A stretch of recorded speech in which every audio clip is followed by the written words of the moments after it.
What's up guys? I hope you are doing well. I am Veer, welcome to still और army. तो कैसे हो मेरे दोस्तों? मैं आशा करता हूँ शानदार तरीके से आप लोग अपनी लाइफ को एंजॉय कर रहे हो, अपनी सेहत, फैमिली और पायदान काफी अच्छे से रख रहे हो। बड़ी शानदार और बहुत प्यारी बात बोली गई है और एक प्रैक्टिकल भी बात बोली गई यहाँ पर। A lot of people end up unhappy because they make permanent decision on temporary emotions। यानी कि आप लोगों ने कई बार देखा होगा जब आप लोग बहुत खुश होते हैं तो आप लोग बड़ी बड़ी बातें कर देते हैं, यार ऐसा कर देंगे, ये हो जाएगा, वो हो जाएगा। और जब दुखी होते हैं तो आप लोगों को लगता है आप लोग कुछ नहीं कर पाएंगे, जिंदगी बर्बाद चल रही है, यार पता नहीं क्या हो रहा है जिंदगी में, कुछ भी मेरे हिसाब से नहीं चल रहा है। तो जब आप लोग टेम्परेरी तौर पर खुश होते हैं या टेम्परेरी तौर पर दुखी होते हैं तो अगर आप लोग कोई ऐसा डिसीजन बना लेते हैं कि नहीं अब तो यही करना है, ठीक है, किसी ने बोला कि तुम ये कर सकते हो क्या, आप लोगों को उस चीज में इंटरेस्ट भी नहीं है, आप लोगों ने बोल दिया हाँ करके दिखाएंगे चाहे कुछ भी हो जाए, तो ये एक तरीके से आप लोगों का कैलकुलेटेड डिसीजन नहीं है। ये बिल्कुल ऐसे जैसे एग्जाम में जाकर बैठे और आप लोगों ने तार तुक्का मार मुक्का कर कर कर क्वेश्चन अटेम्प्ट कर डाले सारे, ठीक है, अच्छा ये एक तरीके से सोच सोच के अच्छा इसका सी होगा इसका बी होगा, ऐसे थोड़ी ना होता है यार। इस तरीके से होने लगे तो पता नहीं कौन कौन कहां कहां बैठा मिलेगा। आप लोगों को प्रॉपर डिसीजन लेने की एक मैकेनिज्म आनी चाहिए। किसी भी चीज पर अगर कोई डिसीजन पर पहुंचना है तो उसमें थोड़ा टाइम लेना चाहिए, क्योंकि आप लोगों ने नॉर्मली देखा होगा जो भी हफड़ थपड़ में डिसीजन ले आते हैं वो मैक्सिमम डिजास्टर फेज में ले जाकर आप लोगों को छोड़ देते हैं। तो जिंदगी में कोई भी डिसीजन अगर लेना हो, एक तो तुरंत डिसीजन नहीं लेना है, ठीक है, थोड़ा सा सोचो यार उसके बारे में, समझो उसके बारे में क्या क्या इसके कॉन्सिक्वेंसेस हो सकते हैं, क्या क्या अच्छाई है, क्या क्या बुराई है, कहां कहां पर आप लोग चीजों को इंप्रूव कर सकते हो। ये सारी चीजें आप लोगों के माइंड में क्लियर होनी चाहिए कोई भी डिसीजन लेने से पहले, और उसके बाद में आप लोग आगे बढ़ो, ठीक है। थोड़ा सा हल्का सा अगर डिले भी हो जाए कोई दिक्कत नहीं है, जितना टाइम लेना है डिसीजन लेने से पहले पूरा टाइम लो जितना आप लोग ले सकते हैं। पर लेकिन फिर एक बात और डिसाइड करनी है, एक बार डिसीजन ले लिया फिर चाहे वो डिसीजन कुछ भी क्यों ना हो आप लोगों को उसको पूरा करना है। नॉर्मली कई सारे लोग कहते हैं गलत डिसीजन ले लिया, सही डिसीजन ले लिया। देखिए अगर कैलकुलेट करके आप लोगों ने डिसीजन लिया है फिर गलत सही का कोई मतलब नहीं रह जाता है। फिर अगर आप लोग उस चीज को अचीव कर पाते हैं तो वो डिसीजन सही था, अगर अचीव नहीं कर पाते हैं तो डिसीजन गलत था। आप लोगों ने बोला कि मुझे यूपीएससी की तैयारी करनी है, ठीक है, आप लोगों ने कैलकुलेशन की अच्छा ऐसे ऐसे चलेंगे ऐसे ऐसे चलेंगे, सही बात है, आप लोगों ने पूरा एफर्ट डाला उसमें, ठीक है, तो यूपीएससी क्लियर हो गया तो डिसीजन सही था। आप लोगों ने एफर्ट पूरा नहीं डाला और बहुत सारी चीजें चल गई दुनिया में तो यूपीएससी क्लियर नहीं हुआ तो डिसीजन गलत हो गया। तो इसका मतलब यह है कि सही और गलत जो होता है वो डिसीजन नहीं होता है, उसका रिजल्ट आप लोगों को बताता है कि वो सही था या फिर गलत था। अगर इंप्लीमेंट हो गया तो सब बोलेंगे सही डिसीजन लिया था, बंदा निकल गया, अगर नहीं हुआ तो हमको पता था ये नहीं निकलेगा, इसके बस की बात ही नहीं है, तो गलत डिसीजन हो गया। तो इसलिए हमेशा डिसीजन लेने से पहले सोचिए जितना आप लोग सोच सकते हैं, पर लेकिन डिसीजन एक बार ले लिया तो फिर पूरी एनर्जी उसके ऊपर लगा दो, जहां जहां कमियां हो रही है खामियां हो रही है उसको इंप्रूव करते हुए आगे बढ़ो, ठीक है। ये पर्टिकुलरली आप लोग अपनी पर्सनल लाइफ में इंप्लीमेंट करके देखेगा, बहुत फायदा आप लोगों को देखने को मिलेगा। सबसे पहले एक नजर डाले थे यहाँ पर ओलंपिक के ऊपर। तो आप लोगों को पता है काफी खुशखबरी वाली बात है, हमारी कंट्री के जो मेडल टैली में अगर आप लोग बात करिए कई सारे मेडल और ऐड हो गए हैं। टॉप पर तो अभी चाइना चल रहा है 34 गोल्ड के साथ में, दूसरे नंबर पर यूएसए है 29 गोल्ड के साथ में। अगर नंबर ऑफ मेडल में आप लोग देखेगा ज्यादा गोल्ड मेडल किसके पास में 91 है यूएसए के पास में, चाइना के पास में कितना टोटल 74 है, पर लेकिन फिर भी चाइना ऊपर है। क्यों? क्योंकि गोल्ड ये है काउंट किया जाता है जिसके पास में गोल्ड ज्यादा होंगे वही यहाँ पर टॉप पोजीशन पर रहेगा। तो चाइना के पास में 34 है, यूएसए के साथ में 29 है, और जापान के पास में 22 है, और ऑस्ट्रेलिया के पास में 17 है। हमारे पास में अब तक एक भी गोल्ड नहीं है, हमारे पास में 2 सिल्वर है और 3 ब्रोंज मेडल है। तो आप लोगों को पता होना चाहिए कौन कौन सा सिल्वर कौन कौन सा ब्रोंज मेडल कहां कहां से हम लोग को मिला है। तो अगर बात करें तो आप लोगों को पता है हमारे पास में जो 2 सिल्वर मेडल है, एक तो यहाँ पर ये बेसिकली मीराबाई चानू का और दूसरा यहाँ पर ये रवि कुमार का, जो कि कल ही आप लोगों को देखने को मिला 5 अगस्त को। तो ये 2 मेडल तो आप लोगों को देखने को मिलेंगे वेट लिफ्टिंग और रेसलिंग के अंदर। इंपॉर्टेंट बात है याद रखिएगा, देखिए आप लोगों से डायरेक्ट क्वेश्चन भी पूछा जा सकता है एग्जाम में कि पर्टिकुलर पर्सन का नाम दे देंगे और आप लोगों को बोलेंगे मैच करो कि कौन से गेम से रिलेटेड है ये। तो कम से कम अपनी कंट्री में जो इतनी मेहनत कर ओलंपिक के मेडल जीत कर ला रहे हैं उनके गेम के बारे में आप लोग रिक्वेस्ट है आप लोगों से जरूर याद रखिएगा। क्वेश्चन तो बनेगा ही बनेगा, पर आप लोगों को वैसे पता होना चाहिए इतनी मेहनत करके अपने देश का नाम रोशन कर रहे हैं तो कम से कम इतना तो आइडिया आप लोगों को होना चाहिए, ठीक है। पीवी सिंधु के द्वारा जीता गया बैडमिंटन में, ये 1 अगस्त को था, ठीक है। इसी के साथ में बॉक्सिंग में आप लोगों ने देखा लवलीना ने जीता, ये काफी ज्यादा रिकॉग्नाइज भी किया गया। और सबसे शानदार एक बात अभी देखने को मिली हमारी कंट्री में कई सालों बाद, लगभग 41-42 साल बाद यहाँ पर अभी हमारी कंट्री में इंडियन मैन हॉकी के द्वारा जीता गया है यहाँ पर ब्रोंज मेडल, ठीक है। तो ये काफी बड़ी बात आप लोग बोल सकते हैं, हॉकी के फील्ड में मेन टूर्नामेंट के द्वारा यहाँ पर ये मेडल देखने को मिला। ये भी 5 अगस्त को ही आप लोगों के सामने आया, यानी कि कल 2 मेडल हमारी टैली में ऐड हुए। एक तो था यहाँ पर क्या, ये था एक सिल्वर मेडल जो कि यहाँ पर रवि कुमार जोधहिया का मेडल आया, और दूसरा था यहाँ पर ये बेसिकली ब्रोंज मेडल जो कि हॉकी के अंदर आया। तो काफी अच्छा सेलिब्रेशन यहाँ पर देखने को मिला। पर लेकिन इसी के साथ में ये मैंने कल एक छोटी सी वीडियो भी बनाई थी वी टॉक्स वाले चैनल पर, ये यहाँ पर आप लोगों ने देखी होगी रवि कुमार दहिया के साथ में क्या हुआ यहाँ पर ये, ठीक है। तो इनको काटा भी गया था बुरी तरीके से यहाँ पर ये पर्टिकुलर इनके मैच में, तो ये बुरी कंडीशन भी देखने को मिली यहाँ पर। तो कई सारी ऐसी सिचुएशन भी है।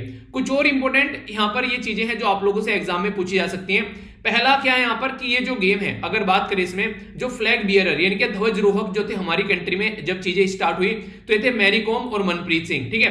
दूसरे यहाँ पर फ्लैग बियरर जो है यहाँ पर यानी कि ध्वजरोहक जो रहेंगे वो क्लोजिंग सेरेमनी में तो है बजरंग पूनिया, ठीक है। तो ये इंपॉर्टेंट क्वेश्चन अगर आप लोगों से एग्जाम में बने तो कंफ्यूज मत होना। टोक्यो में जापान के अंदर ये गेम हो रहे हैं। हमारे पास में टोटल 5 मेडल अभी आ चुके हैं और 65वीं पोजीशन पर फिलहाल हम बैठे हुए हैं, ठीक है। बेसिक इन्फॉर्मेशन है, छोटे छोटे क्वेश्चन बन जाते हैं तो आप लोगों के माइंड में क्लैरिटी रहेगी, तो कोई कंफ्यूजन नहीं रहेगा।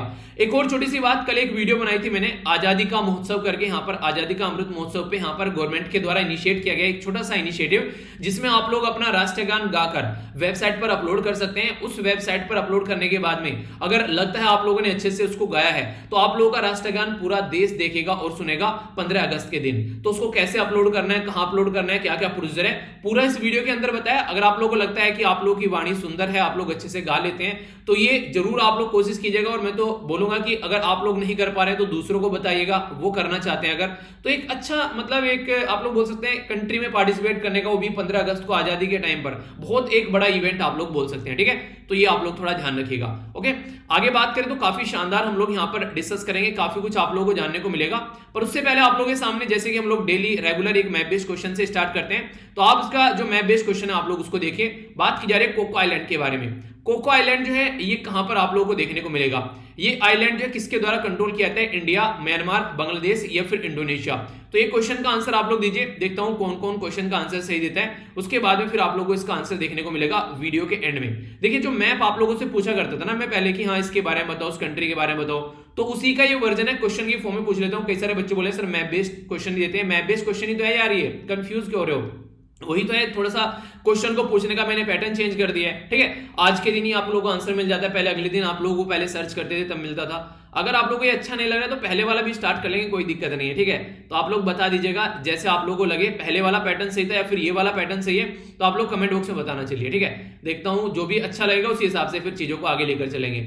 आइए अब एडिटोरियल देखते हैं कौन कौन से हम लोग को डिस्कस करने हैं। इंपॉर्टेंट एडिटोरियल है, कई सारी चीजें आप लोगों को जानने को मिलेगी।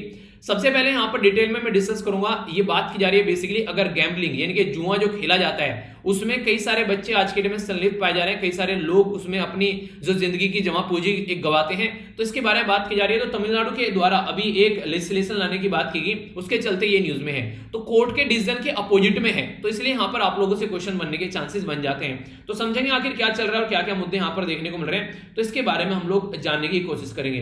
कोविड-19 के बारे में है वही सब चीजें तो नहीं डिस्कस करेंगे, आप लोगों को पता ही है, अब तो चीजें जाने गए। आखिर बिहार में फ्लड आती है तो नेपाल का क्या रूल है, ये एक इंपॉर्टेंट क्वेश्चन आप लोगों से बन सकता है। फ्लड के रीजन क्या क्या होते हैं, पूरा एक अच्छे से आर्टिकल डिस्कस करेंगे, मैप भी आप लोगों को दिखाऊंगा ताकि आप लोग चीजों को अंडरस्टैंड कर पाए। तो काफी कुछ यहाँ पर जानने को हम लोग को मिलने वाला है। फिर से ये आर्टिकल है आसाम और मिजोरम के अंदर जो रस्साकसी चल रही है, कल ही मैंने इसको डिटेल में आप लोगों से डिस्कस किया था, तो आप लोग कल वाली वीडियो देख लीजिएगा, आप लोगों के माइंड का कंफ्यूजन बिल्कुल दूर हो जाएगा, जो कि मैंने पूरा हिस्ट्री के साथ में आप लोगों को समझाया, ठीक है। फिर से उस चीज को कवर करना पूरा एक इसी तरीके से, क्योंकि कल ही कवर किया, ज्यादा दिन भी नहीं हुए हैं, ठीक है, एक दिन और पहले कवर किया था, तो फिर से पूरा वही पैटर्न समझाना, तो मुझे नहीं लगता है कि एक तरीके से टाइम फालतू में इसकी जगह कोई और अच्छी चीजें मैं आप लोगों को पढ़ा सकता हूं। तो जो होता है कि अगर हफ्ता हो गया 10 दिन हो गए समझ में आता है, कल ही मैंने डिटेल में इसको डिस्कस किया है, तो इसको जाकर आप लोग देख लेना कल के जो न्यूज़पेपर का जो डिस्कशन हुआ है उसके अंदर में, ठीक है। गवर्नमेंट स्कूल और प्राइवेट स्कूल किसमें से आप लोग जाना पसंद करेंगे। अच्छा आप लोगों को मैं क्वेश्चन पूछता हूं, जैसे कि आप तो फिलहाल जो है अपनी एजुकेशन लगभग कंप्लीट कर चुके हैं, हालांकि कुछ बच्चे भी देख रहे हैं वो एक अलग बात है, पर लेकिन आगे चलकर आप लोग पेरेंट्स बनते हैं, ठीक है, आप लोगों के बच्चे होते हैं, तो आप लोग बच्चे को गवर्नमेंट स्कूल में भेजना पसंद करेंगे या फिर प्राइवेट स्कूल में भेजना पसंद करेंगे।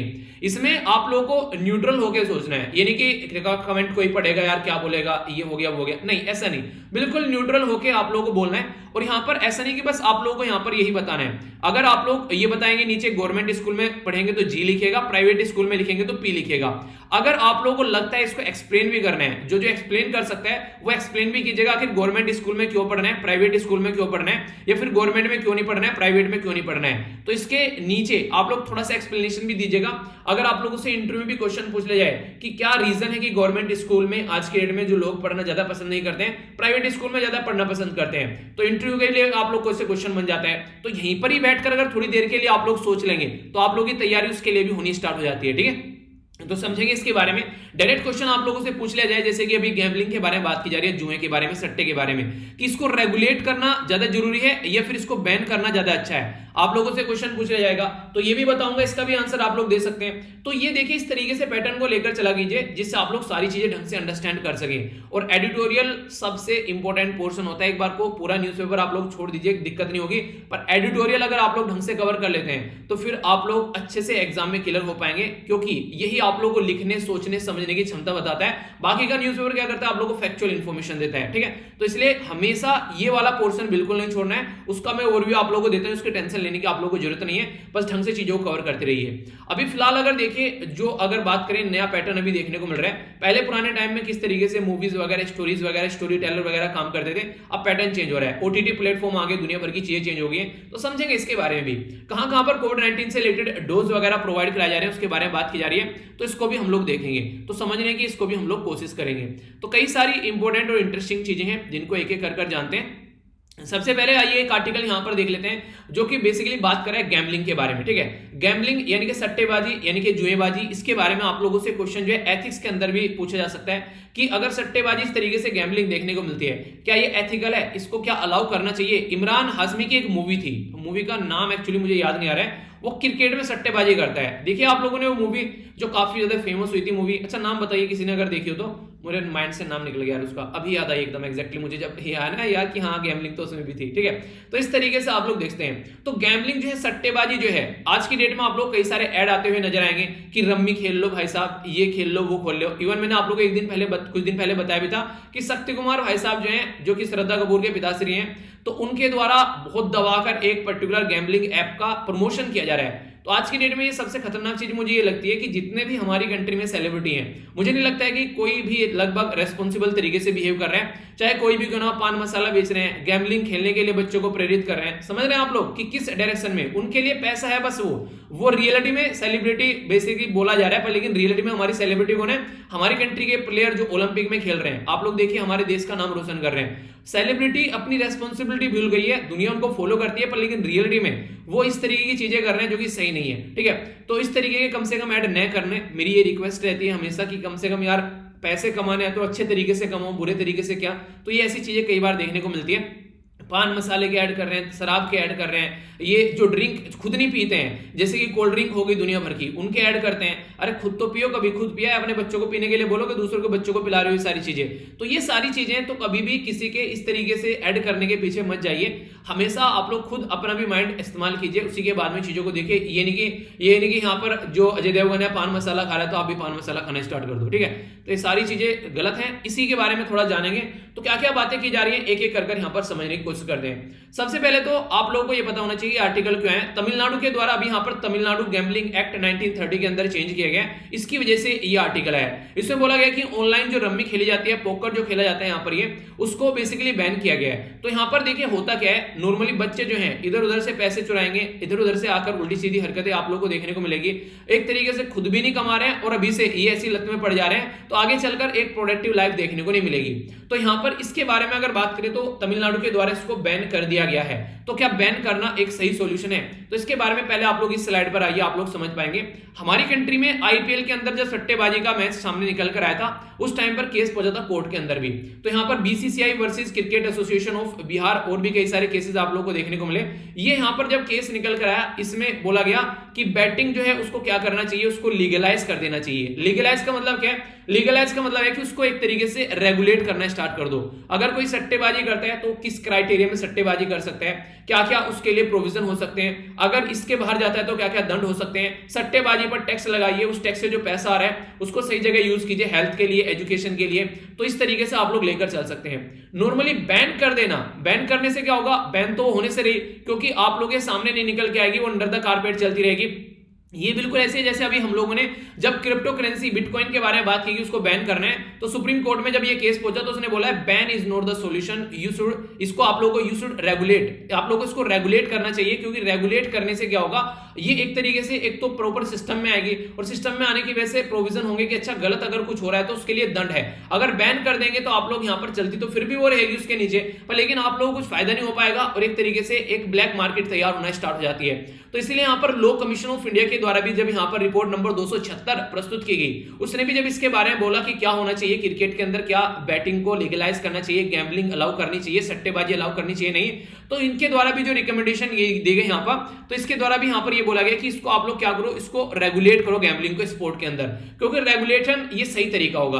अब रेगुलेशन की बात आ रही है तो ये क्वेश्चन आप लोगों से इंपॉर्टेंट बन सकता है, फिर मत बोलना क्वेश्चन कहां से आ गया, तो वैसा भी यहां से बन जाएगा, और इसको जाकर आर्टिकल के अंदर मत ढूंढना, ये सारी एक्स्ट्रा चीजें हैं, ठीक है। अगर बात करोगे तो आर्टिकल 249, आर्टिकल 252, यहां पर संविधान के अंदर जब आप लोग जाएंगे तो जो गैम्बलिंग है उसको स्टेट लिस्ट के अंदर रखा गया है, तो स्टेट लिस्ट के अंदर यानी कि स्टेट उसके ऊपर लॉ बनाएगा, तो स्टेट के हाथ में पावर है यहां पर, ताकि स्टेट उसको लॉ बना सके, ठीक है। तो उसके चलते आप लोग यहां पर चीजें देखने को मिलेगी। डायरेक्ट आप लोगों से कोई नहीं पूछने वाला है हाँ गैम्बलिंग हो गई, वो पकड़ा गया, किसके ऊपर क्या लग गया है, ये कौन कौन से उसके ऊपर केस लगे हैं, नहीं, आप लोगों से पूछ लिया जाएगा कि गैम्बलिंग चल रही है न्यूज में, तो भाई साहब ये बता दो गैम्बलिंग जो है कौन सी लिस्ट के अंदर आता है, सेंट्रल लिस्ट का आता है, स्टेट लिस्ट का आता है, कौन कौन लिस्ट के अंदर आता है, कौन से शेड्यूल में है, बेसिकली ये सारी प्रोविजन तो 7वें शेड्यूल के अंदर आप लोगों को देखने को मिलेंगे, और गैम्बलिंग को जो रखा गया है वो स्टेट सब्जेक्ट के अंदर यहाँ पर रखा गया है, तो स्टेट डिसाइड करेगा कि गैम्बलिंग के लिए क्या कर रहे हैं। अगर सेंटर को लॉ बनाना होगा, अगर कई सारे स्टेट बोलेंगे कि हाँ यार एक प्रोविजन आप लोग ला दो, उसके बेस पर हम लोग चीजों को आगे लेकर चलेंगे, तो एक सजेशन के तौर पर चीजें आगे निकल कर आगे आ सकती हैं, पर रियलिटी में जो काम करेगा वो स्टेट ही करेगा। तो इसके चलते अभी यहाँ पर स्टेट गवर्नमेंट जो कि तमिलनाडु के अंदर, उसके द्वारा यहाँ पर तमिलनाडु गैम्बलिंग एक्ट 1930 यानी कि अंग्रेजों के जमाने का जो जेलर है, अंग्रेजों के जमाने का जो एक्ट है, इसको चेंज कर दिया गया। तो इसके द्वारा जो चेंज किया गया, तो मद्रास हाईकोर्ट का जो केस था उसके अपोजिट में बेसिकली चीजें चली गई हैं, क्योंकि मद्रास हाईकोर्ट यहाँ पर ये बोलता है कि देखिए अलग अलग तरीके से आप लोगों को चीजें देखने को मिलेंगी, यानी कि आप लोगों ने क्या किया, आप लोगों ने उसको कंप्लीटली बैन कर दिया, तो पर्टिकुलर पर्सन का फंडामेंटल राइट है, आप लोग कंप्लीटली उसको भी टैकल करने एक दूसरे फ्री नहीं छोड़ रहे हैं, वो अपने डिसीजन अपना आप ले सकते हैं। 18 साल से ऊपर का पर्सन ये डिसीजन ले सकता है कि हमारे देश में उसकी एक तरीके से कि वोट डालेगा वो जाकर, तो हमारे देश का नेता कौन होना चाहिए, यानी कि इनडायरेक्ट वे में देश चलाने के लिए लीडर चुन सकता है, पर वो अपनी लाइफ के लिए खुद डिसीजन नहीं ले सकता है। तो प्रोविजन एक तरीके से अनरीजनेबल है, यहां पर ये कोर्ट के द्वारा बोला गया था, उनके द्वारा ये बोला गया कि आप लोग क्या कर सकते हैं, एक तरीके से आप लोग इसको रेगुलेट कर सकते हैं, पर लेकिन स्टेट क्या कर रहा है, स्टेट ये कह रहा है कि ये देखिए अनएक्सेप्टेबल है, कई सारे जो बच्चे हैं उसके चक्कर में पड़ जाते हैं, ठीक है। तो हम लोग ये भी नहीं बोल सकते कि एक तरीके से कि जो स्टेट है वो भी गलत है, स्टेट भी अपनी जगह सही है, क्योंकि एक तरीके से आप लोग बोल सकते हैं जो इंसान की एज जो होती है ना, ये 16 से लेकर आप लोग 24-25 तक बोल सकते हैं, ये वो एज होती है जिसमें इंसान जो है वो हाई पीक पे रहता है, लगभग ये 10 साल।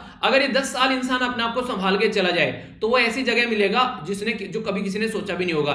ये 10 साल अगर बच्चे को एक बार संभाल लेना, ये 10 साल उसकी पुबर्टी आ रही होती है, उसकी बॉडी के अंदर बहुत सारे चेंजेस हो रहे होते हैं, उस टाइम पर अगर बच्चे को सही गाइडेंस मिल जाए तो ये सबसे बेस्ट टाइम होता है बच्चे को सही डायरेक्शन देने का। पर लेकिन उसी के साथ में यहाँ पर ये भी देखने को मिलता है कि उसको डिसीजन लेने में कैपेबल बनाना चाहिए, हम लोग उसको काम करने से न रोके। देखिए कोई पर्टिकुलर बच्चा अगर बीड़ी सिगरेट पीने पे लग गया, ठीक है, बीड़ी पीने लगा, सिगरेट पीने लगा, तो उसको बीड़ी सिगरेट पीने से न रोका जाए, उसको बेसिकली बताया जाए कि इसके क्या क्या बुरी हानियां हैं, और उसको इतना ताकतवर बनाया जाए कि वो खुद अपनी इनर वॉइस सुनकर अपने आप जैसे भी हो वो उसको पीने से रोके। उसको इस तरीके से माहौल को क्रिएट किया जाए, ना कि उसको फोर्स किया जाए कि तुमको बीड़ी सिगरेट नहीं पीनी है। आप लोगों के सामने नहीं पिएगा, छुप के पिएगा, जब भी आप लोग घर में नहीं होंगे, यार दोस्त के साथ में होगा तब पिएगा।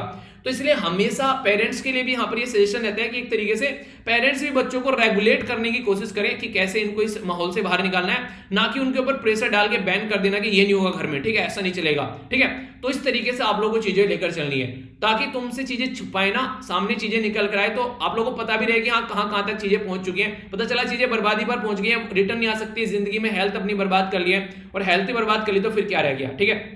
तो इसी के चलते बात यहां पर ये की जा रही है कि अगर बात करें यहां पर कि गेम जो है, अगर इस तरीके से देखिए, कई गेम तो ऐसे हैं जो स्किल के गेम है, कई गेम ऐसे हैं जो चांस के गेम है। जैसे लूडो आप लोग खेलते हो, तो लूडो में कोई स्किल नहीं लगती है, आप लोग एक गिट्टी को हिलाते हो और फिर आप लोग देखते हैं नंबर आ गया, आप लोग चलते हो। पर लेकिन चेस जो है, चेस में आप लोग का दिमाग लगेगा पूरा, ठीक है। क्रिकेट आप लोग खेल रहे हैं उसमें दिमाग लगेगा, इवन कैरम बोर्ड अगर आप लोग खेल रहे हैं उसमें भी आप लोग को स्किल की जरूरत पड़ेगी। तो यहाँ पर कई सारे गेम ऐसे होते हैं जो स्किल के होते हैं, कई सारे गेम ऐसे होते हैं चांस के होते हैं। तो क्रिकेट आप लोग खेल रहे हैं, उस पर गैम्बलिंग चल रही है, तो क्रिकेट एक स्किल का गेम आप लोग को देखने को मिलेगा, ठीक है। इस तरीके से आप लोग देखते हैं। तो बोला यह जा रहा है कि स्किल के जो गेम है उसमें अगर कोई गैम्बलिंग करता है तो यहां पर उसको आप लोगों को रेगुलेट करना चाहिए। पर चांस के जो गेम है इस तरीके से कि गिट्टी फेंकी और ये हो गया, ठीक है, से कंचनी लिया करते थे कि हाँ नक्किया जोटाया, वो वाली चीज आप लोगों ने देखी होगी बचपन में, ठीक है। तो ये सारे स्किल के गेम नहीं होते हैं ये। तो इस तरीके का जो गेम होता है उस गेम पे कम से कम आप लोग बैन कर सकते हैं, पर लेकिन स्किल गेम पे तो कम से कम नहीं करनी है, उसमें आप लोग रेगुलेट करने की कोशिश करो। समझ में आ गया ना, कोई कंफ्यूजन नहीं होना चाहिए इन सब चीजों को लेकर अगर कोई क्वेश्चन भी पूछे, क्योंकि कई बार आप लोगों को देखने को मिलेगा दाव लग जाती है, शर्त लग जाते हैं, पैसे लग जाते हैं, सट्टे लग जाते हैं इस तरीके से। तो गेम जो स्किल है उसमें रेगुलेट करना है, पर लेकिन उसको एग्जेम्प्ट करना था यहां से, तो उन्होंने उसको भी एग्जेम्प्ट नहीं किया। तो कोर्ट ने ये बोला था कि स्किल गेम पर कम से कम आप लोग बैन नहीं करोगे, उसको रेगुलेट करोगे, पर इन्होंने क्या किया, सबको ही बेसिकली बैन कर दिया।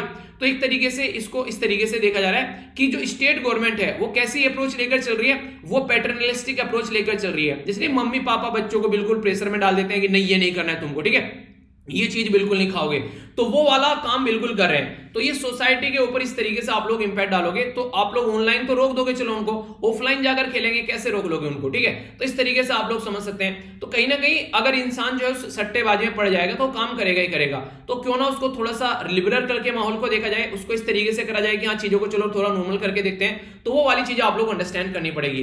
तो सोसाइटी को रिक्वायर है गाइडेंस के लिए, और लैक ऑफ अगर रेजिस्टेंस देखने को मिलेगा तो सेल्फ ऑफ कंट्रोल की बात की जाए तो वो काफी बड़ा बात होती है।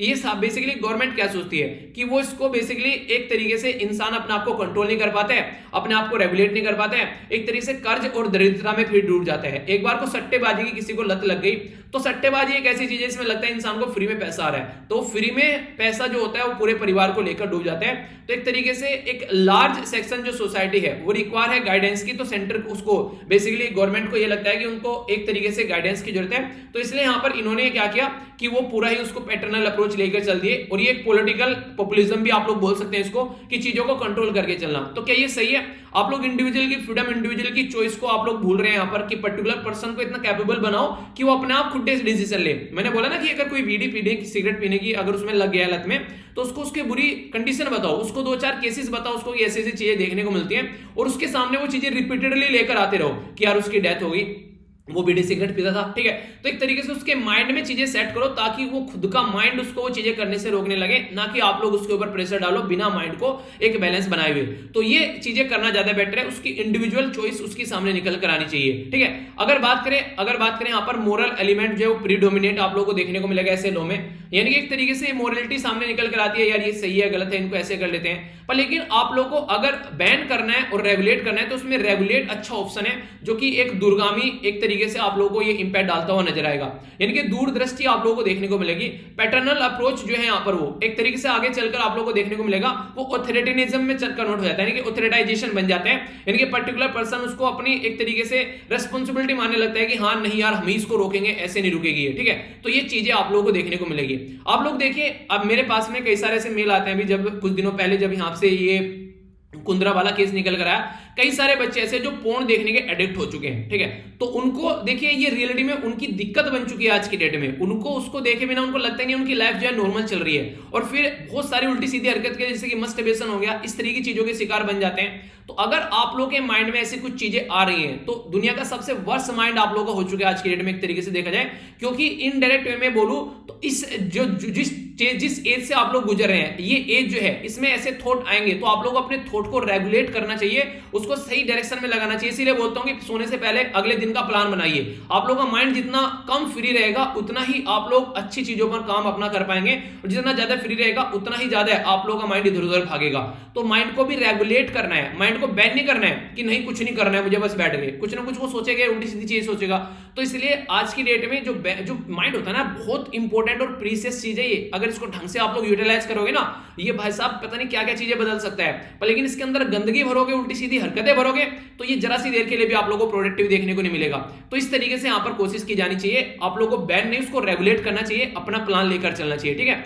अगर बात करूं यहां पर इसी के साथ में बात की जा रही है कि एप्रोप्रिएट लेजिस्लेशन यहां पर लेकर आना चाहिए ताकि गैम्बलिंग को रेगुलेट किया जा सके, और इसकी पॉसिबिलिटी भी है और कोर्ट के डिसीजन भी है, इवन जो लॉ कमीशन है वो भी यहां पर बता रहा है। अब आप लोगों से कोई पूछे कि जिसको यहां पर गैम्बलिंग को रेगुलेट करना चाहिए या फिर गैम्बलिंग को बैन करना चाहिए, तो अब आप लोग क्या बोलोगे? गैम्बलिंग किस लिस्ट में आती है, ठीक है, ये बोलिए। फंडामेंटल राइट के बारे में आप लोग याद रखिएगा, पर्टिकुलर पर्सन का राइट है कि वो अपने हिसाब से अपनी जिंदगी जी सकता है, ठीक है। तो इस तरीके से तो कई सारे एंगल देखकर आप लोग यहां पर बता सकते हैं। तो पर्सनली मुझे काफी अच्छा लगा, आप लोग की क्या क्या रहे इसके बारे में आप लोग जरूर बताएगा।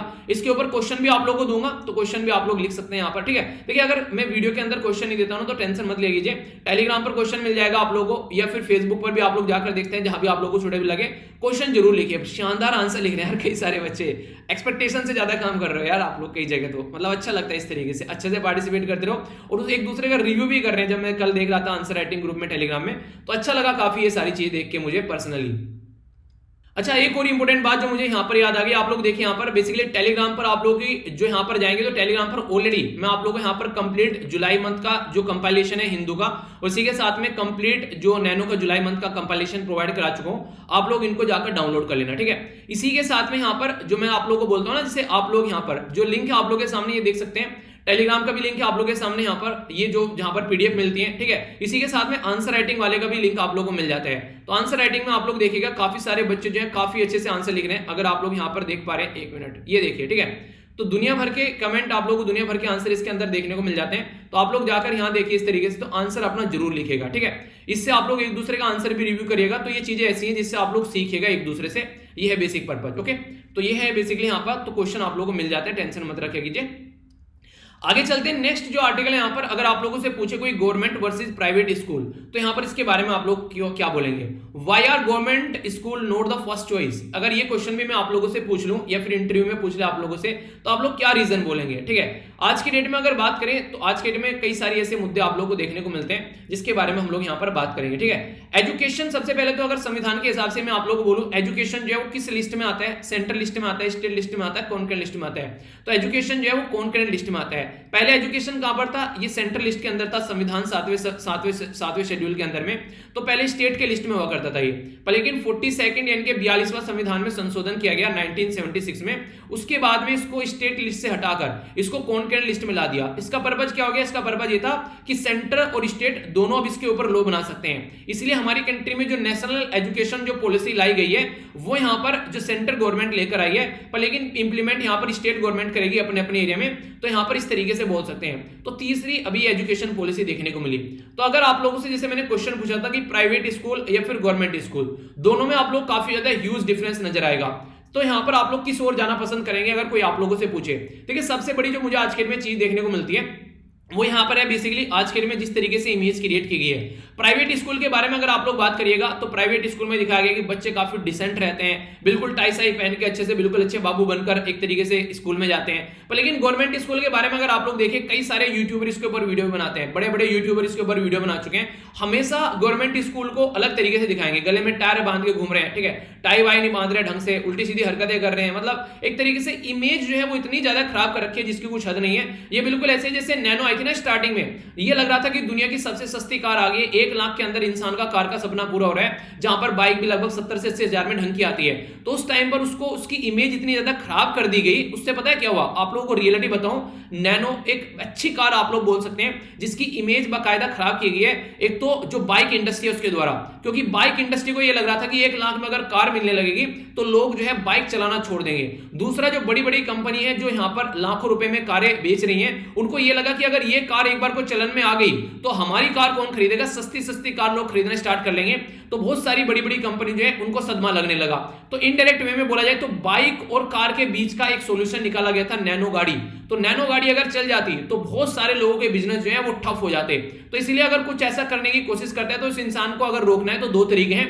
एक तो तरीका यह है, सबसे बड़ा खतरनाक जो तरीका आप लोगों को देखने को मिलेगा कि एक तरीके से उसकी जो मार्केट इमेज है वो खराब करना स्टार्ट कर दो, ठीक है, कि ये जो है ये तो एक तरीके से नहीं, उसकी रेपुटेशन के साथ में उसको ऐड कर दो, ये देखो नैनो लेके जा रहा है, हंस रहे हैं लोग, ठीक है, नैनो में बैठ रहा है, ठीक है। इसी तरीके से पेरेंट्स की इमेज को हट करना स्टार्ट कर देते हैं, इसका बच्चा गवर्नमेंट स्कूल में पढ़ रहा है, प्राइवेट में पढ़ाने की हिम्मत नहीं है, पैसे ज्यादा लगते हैं भाई साहब प्राइवेट में। तो ऐसी चीजें आप लोग को देखने को मिले। अरे गवर्नमेंट स्कूल में तो हिंदी मीडियम पढ़ाते हैं, वो तो वर्नाक्युलर लैंग्वेज में पढ़ाते हैं, प्राइवेट में इंग्लिश मीडियम पढ़ाता है, हमारा बच्चा इंग्लिश मीडियम में पढ़ता है, ठीक है। तो माँ बाप को भी उससे एक तरीके से अंदर से वो निकल के आता ना कि हाँ हमारे बच्चे हम लोग इस तरीके से, भले कोई दिक्कत हो लेकिन वो प्राइवेट स्कूल में पढ़ने बच्चों को पढ़ाएंगे, ठीक है। पहला तो हो गया क्या, इमेज खराब कर दी। दूसरा, अगर कोई केस आ गया, मान लीजिए नैनो में कहीं कोई दिक्कत होगी, तुरंत उसको मीडिया में इतना ज्यादा सर्कुलेट कर दिया, नैनो फट गई, नैनो में ये हो गया, नैनो में वो हो गया। तो वो इतना शानदार प्रोजेक्ट था, पर लेकिन उस प्रोजेक्ट की ऐसी की तैसी कर दी, उसकी इमेज खराब कर कर। सेम यहाँ पर आज के डेट में गवर्नमेंट और प्राइवेट स्कूल में देखने को मिलेगी आप लोग। मैं अपनी बताऊं रियलिटी में, मैं यहाँ पर कोई ऐसा नहीं है कि मैं आप लोग कुछ बातें इस तरीके से बताने की कोशिश कर रहा हूँ नहीं यार ये अच्छा ये बुरा है। मैं आप लोगों को एक चीजों में डिफरेंस बताने की कोशिश कर रहा हूँ। मैं भी गवर्नमेंट स्कूल से ही पढ़ा हूँ, 12वीं तक का मैंने अपनी गवर्नमेंट स्कूल से ही अपनी पूरी स्कूलिंग की है। हाँ थोड़ा फर्क पड़ता है, थोड़ी दिक्कत होती है, पर लेकिन ये ऐसा नहीं है कि आप लोग इसको टैकल नहीं कर सकते हैं, ठीक है। आप लोगों को ये नहीं है कि वहां पर टीचर अच्छे नहीं होते हैं, तो ये वाली चीज देखने को नहीं मिलेगी। पर लेकिन कई सारी चीजें जैसे इंफ्रास्ट्रक्चर के बारे में बात करें, गवर्नमेंट स्कूल में मैं भी था, अपने स्कूल में जब जाया करते थे, खासकर 5वीं तक का तो ये रहता था कि अपना खुद का घर से एक बोरा सा लेकर, कट्टा सा लेकर जाते हैं कि अपनी क्लास में जाओ, जाकर बैठ जाओ, ठीक है। फिर आगे चलकर नीचे बैठने के लिए चटाई मिलने लगी, ठीक है, अच्छा इस पे बैठ जाओ, ठीक है।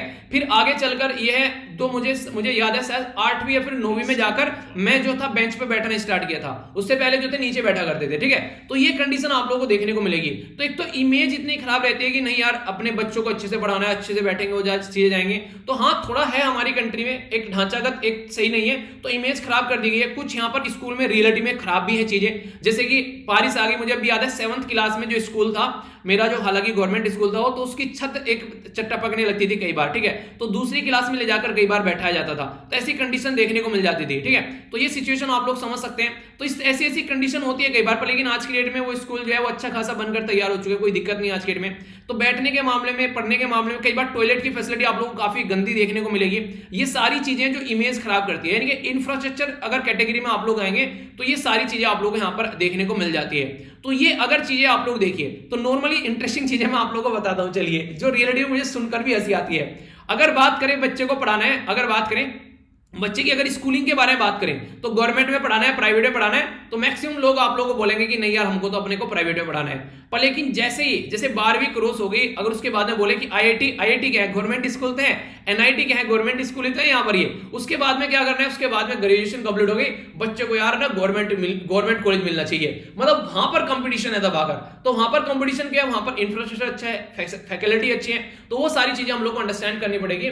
तो कई सारी चीजें ऐसी है, दिल्ली के अंदर अगर आप लोग जाएंगे तो कई सारी चीजों में चेंज किया गया। दिल्ली के अंदर अगर आज के डेट में आप लोग देखिए, जो प्राइवेट स्कूल के अंदर अगर देखिए और गवर्नमेंट स्कूल के अंदर अगर आप लोग देखिए, ठीक है, तो यहां पर कोई ज्यादा डिफरेंस आप लोगों को नजर नहीं आएगा प्राइवेट और गवर्नमेंट स्कूल में। तो जहां पर ढांचागत विकास अच्छा है तो वहां पर चीजें आप लोगों को देखने को मिल जाती है। इवन यहां पर देखते हैं आप लोग चीजें चेंज होती नजर आ रही है, ठीक है। यानी कहने का मतलब ये है कि नंबर ऑफ अगर टोटल स्टूडेंट के बारे में बात करें तो यहां पर चीजें चेंज हो रही है आज की डेट में। तो इनरोलमेंट कहां पर ज्यादा हो रहा है तो उसके बारे में बात की जा रही है। म्युनिसिपल स्कूल में कहां पर आप लोगों को चीज देखने को मिल रही है। तो पैटर्न तो है वो एक तरीके से चेंज भी होते रहते हैं, बढ़ते घटते रहते हैं। पर लेकिन रियलिटी में अगर आप लोग बात करें गवर्नमेंट और प्राइवेट स्कूल में अगर डिफरेंस के बारे में, तो गवर्नमेंट स्कूल जो है वो पार्शियली या फिर कंप्लीटली फंडेड होते हैं, टैक्सेशन जो टैक्स की जो मनी जाती है उससे गवर्नमेंट के द्वारा कंट्रोल किए जाते हैं। प्राइवेट स्कूल जो होते हैं वो मैक्सिमम फीस से चलते हैं, ट्यूशन जो फीस आती है हाई फीस उनकी रहती है, ठीक है। कई आप लोगों ने देखा छोटे छोटे बच्चों के आज के 50-50 60-60 हजार रुपए लग जाते हैं एक छोटे से बच्चे का अगर एडमिशन कराने जा रहे हो, ठीक है। तो एजुकेशन इज लाइक बिजनेस आज की डेट में, सबसे बेस्ट बिजनेस जो बन चुका है आज के डेट में वो एजुकेशन बन चुका है। जहां पर बच्चे का जो माँ बाप है, भले ही वो रिक्शा वाला क्यों ना है,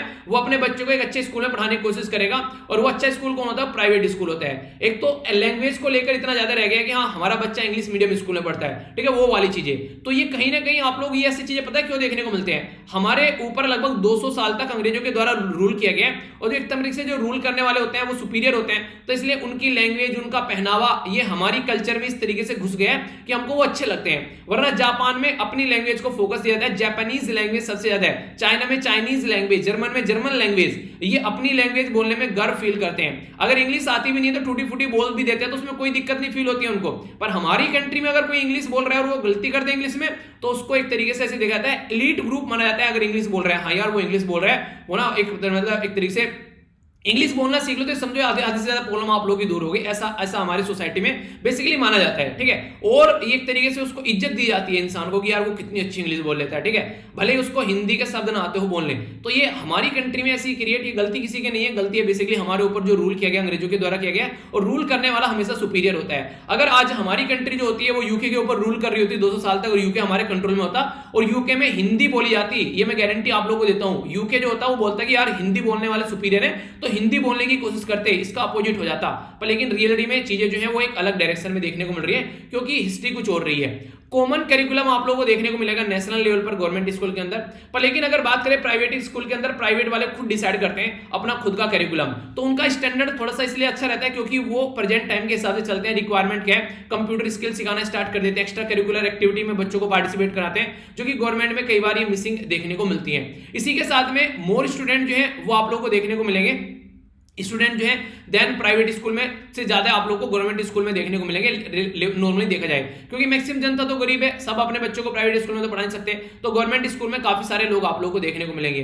फ्यू स्टूडेंट जो है आज के डेट में बात करें, आज के डेट में गवर्नमेंट स्कूल में है, वो यहाँ पर देखा जाए फ्यू स्टूडेंट जो है वो आज के डेट में यहाँ पर देखने को मिलेंगे प्राइवेट स्कूल में।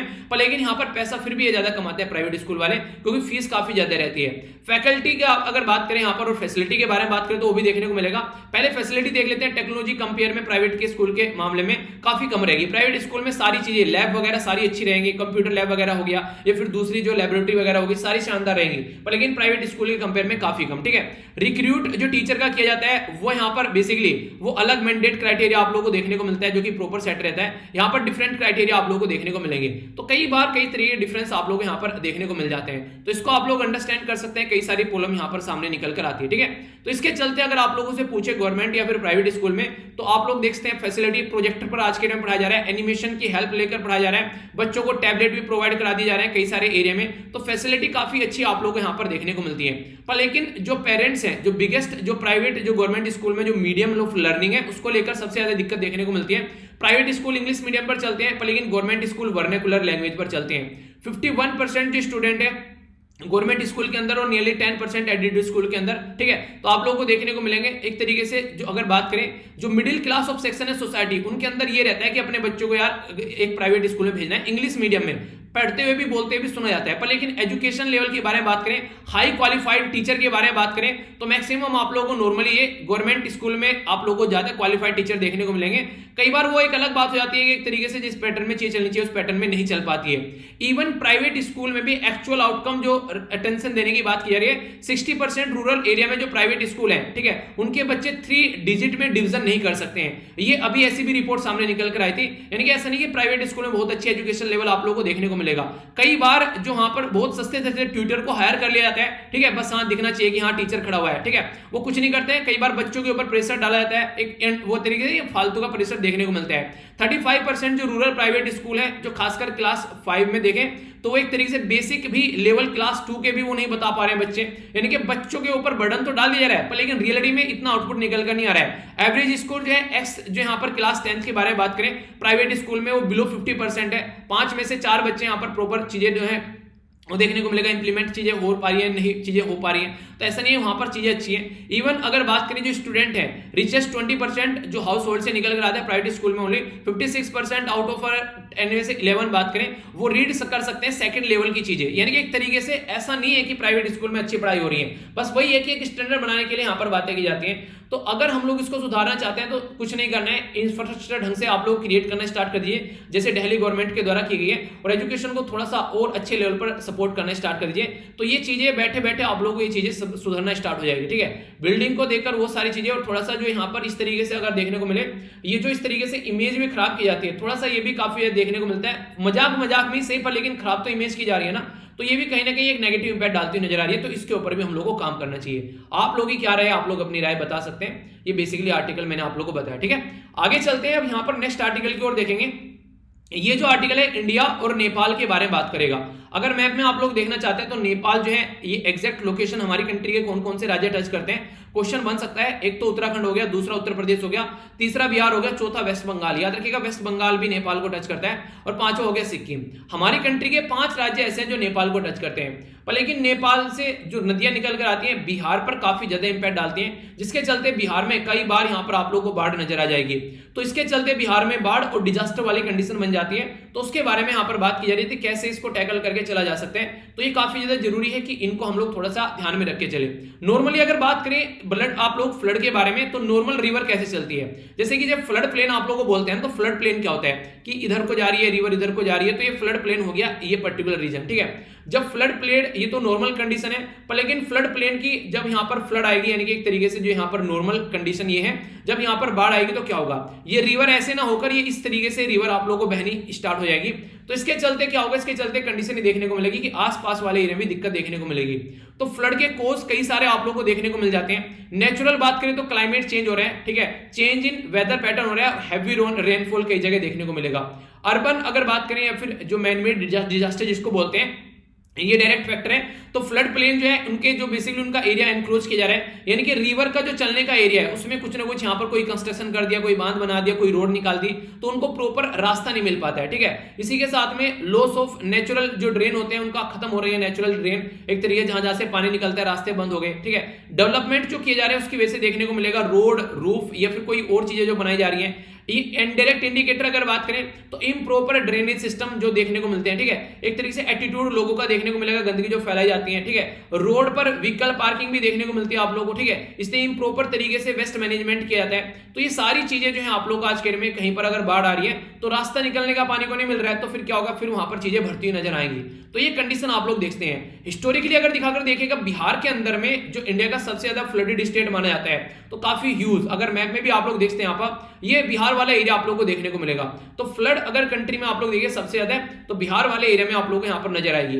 इधर आप लोग देखते हैं गुजरात, ये महाराष्ट्र वाले रीजन में भी आप लोग को चीज देखने को मिलती है। इधर आएंगे वेस्ट बंगाल, ये पर्टिकुलर रीजन आप लोग देखते हैं। इधर जो रिवर है आप लोग को नॉर्थ ईस्ट में यहाँ पर भी देखने को मिलेगा, उत्तर प्रदेश, और इधर ये वाला रीजन भी आप लोग को फ्लड में काफी ज्यादा देखने को मिलेगा। तो काफी ह्यूज इंपैक्ट यहाँ पर देखने को मिलता है। और बिहार के बारे में मैंने आप लोग को बताया, वहां पर काफी बड़ा रीजन भी है फ्लड आने का। और सबसे इंपॉर्टेंट बात पता है क्या है, लोगों को पता है यहाँ पर बाढ़ आएगी, तो फिर भी अब तक भी चीजें सुधारी नहीं गई हैं। फ्लड मैनेजमेंट जो यहाँ पर flood management improvement support centre जो है वो यहाँ पर department of water resource government of Bihar के द्वारा ये यहाँ पर एस्टिमेशन लगाया गया कि 76% जो पॉपुलेशन है ये बिहार के अंदर अगर 100 लोग रहते हैं तो 76 लोग जो हैं वो आज के डेट में फ्लड के कंडीशन के अंदर आते हैं, यानी कि कल को वहां पर उनके एरिया में फ्लड आ सकती है। 68,000 स्क्वायर किलोमीटर एरिया जो है, जो कि 94,000 स्क्वायर किलोमीटर एरिया के अंदर ये फ्लड वाले एरिया में लगभग 70% के करीब जो लैंड है वो फ्लड इफेक्टेड एरिया है। यानी कि आप लोग बोल सकते हैं कि 76% लोग और 70% बिहार की लैंड जो है वो ऐसी है जो फ्लड के कंट्रोल में आ सकती है किसी भी टाइम। नॉर्थ जो अगर बात करें बिहार के अंदर में, जो कि नेपाल के साथ में आप लोगों को टच करता हुआ नजर आएगा, बहुत सारी रिवर है जो नेपाल से निकल कर आती है और यहाँ पर काफी लार्ज स्केल पर बाढ़ का काम करती है। कोसी हो गया, गंडक हो गया, ठीक है, बुरा ये यहाँ पर बेसिकली बुराई हो गया, कोसी हो गया, गंडक हो गया, इसी के साथ में बुरी गंडक हो गया, बागमती हो गया, ठीक है, कमला, ये बालान रिवर, कई सारी ऐसी रिवर आप लोग को देखने को मिलेगी। और कोसी को तो बिहार का शोक भी बोला जाता है क्योंकि रेगुलरली यहाँ पर हर साल फ्लड आती ही आती है, तो ये चीजें देखने को मिलेगी। तो जो सिस्टम है यहाँ पर कि फ्लड मैनेजमेंट जो इंप्रूवमेंट ये सपोर्ट सेंटर है यहाँ पर ये प्रॉपर वे में काम नहीं कर रहा है, वरना जिस तरीके से चीजें होनी चाहिए थी अब तक तो कोई ना कोई सोल्यूशन आना चाहिए था। वही चीफ मिनिस्टर बात आ रहे हैं, वही गवर्नमेंट बार बार आ रही है, फिर भी रिपीटेडली आ रही है, वो एक बार समझ सकती है क्या क्या दिक्कत है, उसका सोल्यूशन निकाला जा सकता है। 65% जो कैचमेंट एरिया है रिवर का, ठीक है, वो नॉर्मली तिब्बत और नेपाल के अंदर देखने को मिलता है। 35% जो है वो बिहार के अंदर देखने को मिलता है। तो जब जब बाढ़ आती है तो पूरा पानी जो है फिर यहाँ पर इस तरीके से आप लोगों को फ्लो जो है हाई से लो में होता हुआ नजर आएगा, तो वो कंडीशन आप लोग यहाँ पर नजर आएगी। तो मेन स्ट्रीम पॉलिटिकल पार्टी या जो पॉलिसी बनाते हैं वो ऐसे नहीं है, वरना इंडिया और नेपाल एक प्रॉपर डायलॉग के थ्रू ये यहाँ पर हर साल जो ऐसी बाढ़ आती है उस पर टैकल कर सकते हैं, लॉन्ग टर्म स्ट्रेटजी बनाकर चल सकते हैं, ठीक है, दोनों मिलकर काम कर सकते हैं। तो उस मैटर को देखना चाहिए, जब पता है कि हर साल बाढ़ आएगी तो उसका सोल्यूशन क्यों नहीं निकालते हैं। तो इंटीग्रेटेड फ्लड मैनेजमेंट होना चाहिए कि लैंड को यूज कैसे करना है, वाटर रिसोर्सेज को कैसे मैनेज करना है, अगर कल को रिस्क भी हो जाता है उसको कैसे करना है। तो prevention is better than cure वाला फंडा आप लोगों को इंप्लीमेंट करके चलना पड़ेगा, पर लेकिन उसको मैक्सिमम टाइम आप लोगों को देखने को मिलेगा उसको चीजों को इग्नोर किया जाता है। तो ये कई सारी ऐसी चीजें हैं जिनके ऊपर हम लोगों को काम करना चाहिए, वरना दिक्कतें देखने को मिलने लगती हैं जब उनके ऊपर प्रॉपर वे में काम नहीं किया जाता है। तो इसके चलते इसके बारे में आप लोग आइडिया रखिएगा, क्वेश्चन भी बन जाए तो कंफ्यूजन आप लोगों के माइंड में नहीं होना चाहिए, ठीक है। तो इसके बारे में थी यहाँ पर ये चीजें। आइए अब आगे चलते हैं। ये तो मैंने आप लोगों को यहाँ पर आर्टिकल के बारे में बताया, एक और छोटा सा आर्टिकल जिसके बारे में आप लोग थोड़ा सा आइडिया रखिएगा। फिल्म इंडस्ट्री के बारे में अगर मैं आप लोगों से बात करूं, जो स्टोरी टेलिंग वाला जो एरिया के बारे में बात करूं, पहले नॉर्मली हॉल में जाकर आप लोग मूवी देखा करते थे, पर प्रेजेंट टाइम पे आप लोग कहां देख रहे हैं, यहाँ पर नेटफ्लिक्स हो गया, प्राइम हो गया, वीडियो प्राइम जो देखते हैं, सोनी हो गया, ठीक है, अमेजन प्राइम हो गया, तो ओटीटी प्लेटफॉर्म दुनिया भर के यहाँ पर आ गए। तो इसके चलते आज के डेट में अगर बात करिए, जो पर्टिकुलर पर्सन इस पर्टिकुलर फील्ड में काम करता है तो एक तरीके से उसको भी अपना पैटर्न चेंज करना पड़ा। ट्रेडिशनल टाइम था, रील का कैमरा आता था, आज के डेट में डिजिटल कैमरे आते हैं। तो उसी के चलते पैटर्न पर आप लोगों को चीजें चेंज करनी पड़ेगी, जिस पैटर्न में चीजें चेंज हो रही है। ऐसा नहीं है कि पुराने ढर्रे पर आप लोग चलते रहेंगे। तो उसी के चलते कई सारे स्टोरी टेलर ने अपनी चीजें चेंज की। बिल्कुल ऐसे एजुकेशन के फील्ड में जो इंटरनेट पर पढ़ा रहे हैं वो तो सही है, पर लेकिन जो इंटरनेट पर नहीं पढ़ा रहे हैं, ऑफलाइन पढ़ा रहे थे, उनके लिए दिक्कत हो गई। तो नई नई टेक्नोलॉजी के तौर पर चीजों को नया नया तरीके से, नई नई प्रेजेंटेशन के तरीके से आप लोगों को प्रेजेंट करना पड़ेगा, तब जाकर चीजें जो है वो नॉर्मलाइज आप लोग को होती नजर आएगी। तो इसके बारे में यहाँ पर ये आर्टिकल बेसिकली बताया गया कि टाइम के सामने चीजें चेंज होती रहनी चाहिए, वरना उन्हें कहते हैं कि रुका हो तो पानी भी सड़ जाता है। तो वो बातें आप लोग यहाँ पर देख सकते हैं। ओके, आइए अब प्रीलिम्स फोकस फैक्ट्स यहां पर देख लेते हैं। सबसे पहले तो यहां पर आप लोगों को पता है कल हमारी कंट्री ने जर्मनी को बीट किया हॉकी में, शानदार परफॉर्मेंस देखते हुए तो ब्रॉन्ज मेडल जीता गया। इसी के साथ में रवि कुमार के द्वारा 57 किलोग्राम की कैटेगरी में यहां पर सिल्वर मेडल जीता गया। तो एक काफी अच्छा डे आप लोग यहां पर अपनी कंट्री का बोल सकते हैं। ठीक है, तो ये इसके बारे में इंफॉर्मेशन है। दूसरा यहां पर पेगासस के ऊपर, क्योंकि कल 5 अगस्त था तो 5 अगस्त में पेगासस के ऊपर काम किया गया। तो यहां पर पता था कोर्ट के द्वारा ये मैटर सुनने की बात की गई थी। तो सुप्रीम कोर्ट के जो चीफ जस्टिस ऑफ इंडिया यहां पर एन.वी. रमन साहब, उनके द्वारा मैटर को देखा गया और बोला गया कि सीरियस है। देखिए एलिगेशन सीरियस है, क्योंकि पर्टिकुलर पर्सन के मोबाइल में घुसकर चीजों को कंट्रोल करना, तो कहीं ना कहीं एक तरीके से उसकी प्राइवेसी का हनन यहां पर आप लोगों को होता हुआ नजर आएगा।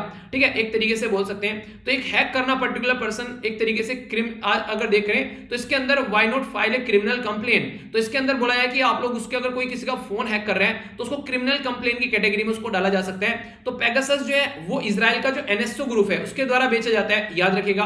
और ये गवर्नमेंट को ही बेचते हैं टेररिज्म को कंट्रोल करने के लिए, और गवर्नमेंट इसका गलत इस्तेमाल कर रही है। तो गवर्नमेंट यहां पर एक तरीके से कटघरे में आकर खड़ी हो गई है। ठीक है, तो अभी इस केस को आगे सुना जाएगा, देखते हैं क्या क्या कंडीशन निकल कर आती है।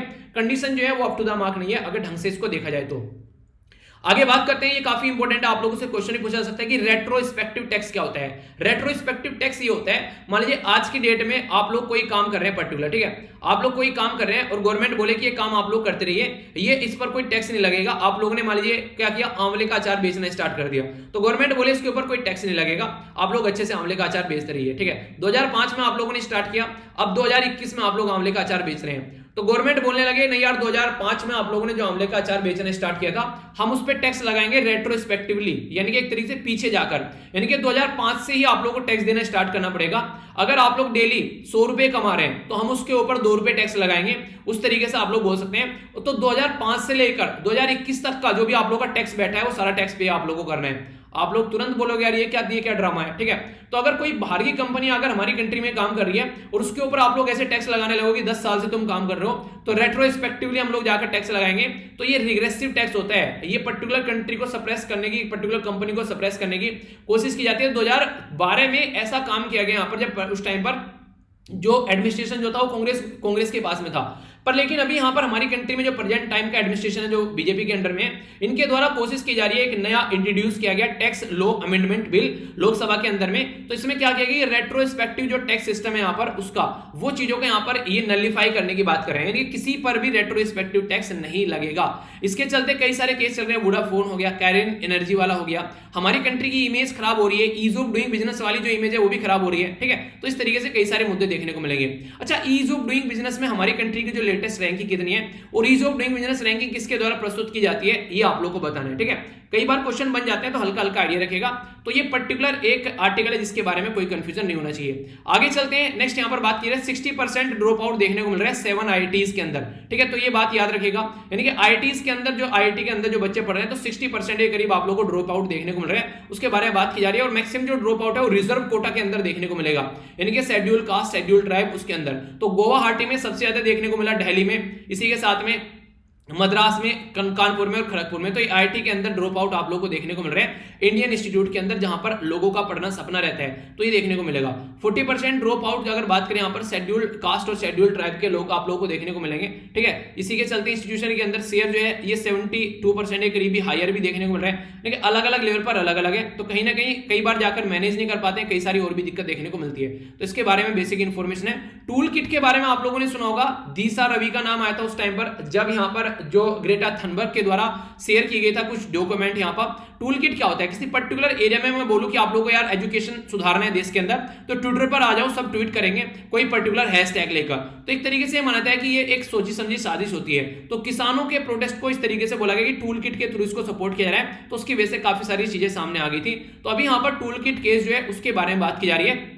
तो information not leaked to media, तो पुलिस ने बोला हाई कोर्ट को, तो उसके बारे में केस चल रहा है अभी यहाँ पर, उसको चेक किया जा रहा है। आगे देखते हैं क्या सोल्यूशन आता है। अभी नए चीफ मिनिस्टर चुनकर आए कर्नाटक के, तो उन्होंने बोला है कि मेकादातु प्रोजेक्ट को नहीं छोड़ा जाएगा। तो मेकादातु प्रोजेक्ट के बारे में पूछे कोई आप लोगों से किसके ऊपर है, तो याद रखिएगा कावेरी रिवर के ऊपर है मेकादातु प्रोजेक्ट, जिसमें कर्नाटक का शेयर जो है वो यहाँ पर दूसरे नंबर पर है। पहले नंबर पर है तमिलनाडु का, दूसरे नंबर पर कर्नाटक का, तीसरे नंबर है यहाँ पर किसका, ये है केरला का, और चौथे नंबर पर है पुडुचेरी का। तो ये सुप्रीम कोर्ट के डिसीजन के बाद में ये वोटर डिस्ट्रीब्यूशन देखने को मिला। ठीक है, अपोजिशन जो है बेसिकली वो रस्साकसी में लगी हुई है, खासकर पेगासस वायरस को लेकर। इसी के साथ में यहाँ पर फार्मर का जो मुद्दा है उसको भी यहाँ पर अभी ज्वाइन किया जाएगा। तो देखते हैं क्या कंडीशन बनती है। प्रेगनेंसी या child birth do not increase risk of acquiring SARS-CoV-2 infection, यानी कि अगर प्रेगनेंसी है या फिर चाइल्ड बर्थ है उससे SARS-CoV-2 का कोई रिलेशन नहीं है, वो एक अलग चीज है, उसको आप लोग अलग तरीके से लेकर चल सकते हैं, यानी कि इसका उससे रिलेशन लगाकर चीजों को गुमराह न करें, ये बोलने की कोशिश की जा रही है। Britain will not recognise Taliban government, Taliban की गवर्नमेंट को रिकॉग्नाइज नहीं करेंगे अगर वो फोर्स से पावर में आते हैं, यानी कि एक तरीके से जनता को सप्रेस कर पावर में आते हैं। इलेक्शन करके डेमोक्रेटिक वे में अगर वो पावर में आते हैं तो सही है, वरना ये वाला फंडा हम लोग नहीं मानेंगे। यूके के द्वारा भी बोल दिया गया है, यूएन के द्वारा भी ऐसी बातें बोली जा रही है, इंडिया भी ऐसी बातें ही बोल रहे हैं। ईरान के नए प्रेसिडेंट आ गए इब्राहिम राइसी, तो अभी प्रेजेंट टाइम पर उनके द्वारा बोला गया कि प्रेशर को नहीं मानेंगे भाई साहब, हमारे साथ मिलकर काम करिए आराम से, तो चीजें आगे चलेंगी। ईरान न्यूक्लियर डील में भी चीजें आराम से चलनी है तो चलेगी, वरना ये प्रेशर हम लोग नहीं झेलेंगे। मोब अटैक हिंदू टेंपल पर पाकिस्तान के अंदर देखने को मिला, तो ये तो आप लोगों को देखने को मिलेगा, बुरी कंडीशन रहती है। बाकी हॉकी हमारी जीती, तो ये एक अच्छी अप्रिशिएट करने लायक न्यूज आप लोग बोल सकते हैं। क्वेश्चन मैंने आप लोगों से पूछे थे, तो रानी के द्वारा अच्छे आंसर दिए गए हैं, ये तो मैंने आप लोगों को बता ही दिया था। इसी के साथ में अगर बात करें, बेसिकली हम लोगों ने देखा था कि यहाँ पर ये दो क्वेश्चन थे, इनके आंसर मैंने दिए थे। जीएसटी के बारे में पूछा था मैंने आप लोगों से, तो 101 ये बिल था, यहाँ पर ये एक्ट था बेसिकली, ठीक है, जो बिल था यहाँ पर ये था 122, ठीक है, ये एक्ट फिर कन्वर्ट हो गया, 1 जुलाई को सेलिब्रेट किया था। फाइनेंस कमीशन जो है यहाँ पर आर्टिकल 280 के अंदर आते हैं, एनके सिंह 15 फाइनेंस कमीशन है। बाकी कल भी मैंने क्वेश्चन के आंसर आप लोगों ने ही बताए थे, तो नव्या के द्वारा जो आंसर दिए गए यहाँ पर ये आप लोग देखते हैं। ग्रेट लेक के बारे में कनाडा मैंने पढ़ाई दिया था। बाकी यहाँ पर बात करें तो क्लाइमेट जो नेचुरल इनिशिएटिव जो है ये यूएनएफसीसी के, ये भी क्वेश्चन मैंने आप लोगों को बताई दिया था। कॉन्फ्रेंस ऑफ पार्टी 26 स्कॉटलैंड, यहाँ पर ये स्कॉटलैंड ग्लासगो के अंदर देखने को मिलेगी नवंबर के महीने में, ठीक है। इसी के साथ में इब्राहिम राइसी के बारे में मैंने पूछा था। इंदिरा स्वामी केस था 1992 का, ये मैंने डिस्कस किया था। तो ये था टोटल आप लोग का डिस्कशन। आज के क्वेश्चन का आंसर क्या है, इसका आंसर यहाँ पर बी, ये आप लोगों को जो कोको आइलैंड है ये म्यांमार के अंदर देखने को मिलेगा, आप लोगों को म्यांमार के कंट्रोल में, ठीक है। एग्जैक्ट लोकेशन हो गई बे ऑफ बंगाल के अंदर। तो ये था टोटल आज का डिस्कशन। मैं आशा करता हूं आप लोगों ने इसको एंजॉय किया होगा। अगर रियलिटी में एंजॉय किया है तो बताइएगा जरूर। इसका पीडीएफ आप लोग यहां से जाकर डाउनलोड करना, फ्री ऑफ कॉस्ट यहां पर मिल जाएगा। नेक्स्ट लेक्चर में मिलता हूं। बड़ों को नमस्ते, छोटों को प्यार, छोटी सी लाइफ एंजॉय करार। तब तक के लिए जय हिंद।